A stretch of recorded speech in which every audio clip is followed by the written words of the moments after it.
Ang ating bansa ay nakapwesto sa isang maselang bahagi ng mundo. Lantad ang ating kapuluan sa mga biglaang pagbabago ng lagay ng kalikasan. Bahagi na ng ating buhay ang bagyo, baha, pagguho ng lupa, pagsabog ng bulkan, lindol, tsunami.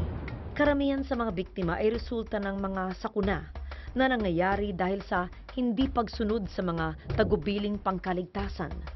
Malaki ang posibilidad na makakamtan natin ang zero casualty kung tayo ay may sapat na kaalaman kung paano natin mababawasan ang panganib sa buhay at kung paano dapat harapin ang anumang kalamidad.